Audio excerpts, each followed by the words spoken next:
में ताकत के लिए क्या खाना चाहिए? देखिए, इंडियन एस्ट्रोलॉजी और इंडियन आयुर्वेद, इनके बड़े सारे रिस्ट्रिक्शन होते हैं हर महीने के कि इस महीने में क्या खाना है क्या नहीं खाना। लेकिन जब सर्दियां शुरू हो गई, 2026 शुरू हो गया लगभग, तो अब सर्दियों में इसके लगभग सारे रिस्ट्रिक्शन हट गए हैं। सर्दियों में जो चाहे हम जो मर्जी सब्जी खा सकते हैं, जो मर्जी फल खा सकते हैं, जो मर्जी हम अनाज खा सकते हैं, जो मर्जी तिलहन खा सकते हैं, दलहन खा सकते हैं, और जो मर्जी खाना खा सकते हैं। लेकिन उन खाने की 2 शर्तें हैं, उन शर्तों का पालन करेंगे तो पूरे 2026 तक आप ठीक रहेंगे, फिट रहेंगे हमेशा।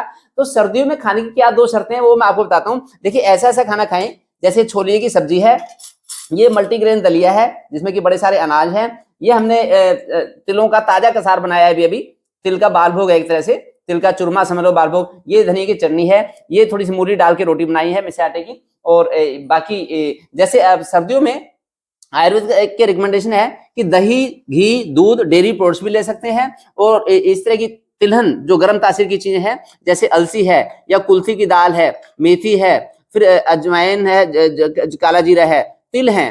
तिलों का जो सबसे अच्छा उपयोग बताया गया आयुर्वेद में, इसमें बताया गया कि तिलों को दलिया या खिचड़ी में डाल सकते हैं। जब खिचड़ी दलिया में डालेंगे, तिल का तुरंत पाचन हो जाएगा, वो नुकसान नहीं करेंगे। अगर ज्यादा हम गज्जक रेवड़ी के रूप में तिल खाएंगे या फिर हम उनको भून के रखेंगे 2-4 दिनों तक के लिए, उससे दिक्कत हो सकती है। ताजा उबला हुआ तिल खाएंगे तो बड़ा अच्छा रहेगा। तिल के स्प्राउट भी ले सकते हैं, इसी तरह से ड्राई फ्रूट्स भी खा सकते हैं। और फिर जो भारी दालें हैं जैसे राजमा, छोले, पनीर, मटर, ये भी खा सकते हैं। सभी तरह की ऐसी सब्जियां और फल खा सकते हैं। लेकिन 2 शर्तें हैं कि एक तो सर्दियों में दुबक ना रहे घर के अंदर, छुप के ना रहे घर के अंदर। अगर रनिंग करके आएंगे बाहर जाके आउटडोर गेम खेल के आएंगे, फिर तो आपको खाना पच जाएगा।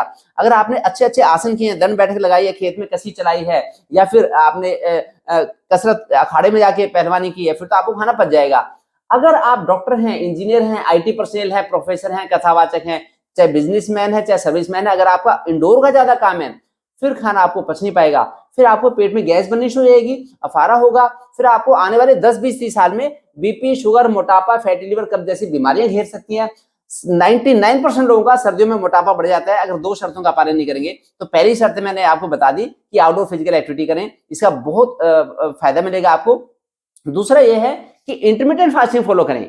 क्या खाना है हमने अलाउ कर दिया आपको, कितना खाना है वो दो बार ही खाना खाएं सर्दियों में, केवल 2 बार खाना खाना पड़ेगा आपको। सूरज छिपने से पहले पीछे, आधा घंटा पहले पीछे खा लें, और सुबह 8-9 बजे से पहले कुछ ना खाएं। केवल 8 घंटे की ही फीडिंग विंडो रखनी पड़ेगी आपको सर्दियों में, फिर आप फिट रहेंगे। नहीं तो आने वाले 10-20-30 सालों में बीमारी आपको पकड़ लेगी, जकड़ लेगी। तो अब 2026 जो आ रहा है, इसमें आप पूरे साल भर फिट रहेंगे अगर खान पान के नियमों का ध्यान रखेंगे। हर महीने के खान पान के नियम की मेरी वीडियोस हैं, और उसके लिए दुनिया का सबसे अच्छा ऋतुचर्या कैलेंडर आप मेरी इसकी PDF मेरी वेबसाइट से भी डाउनलोड कर सकते हैं। और वैसे ये व्हाट्सएप नंबर मैंने दे रखे हैं, इसे मंगा भी सकते हैं।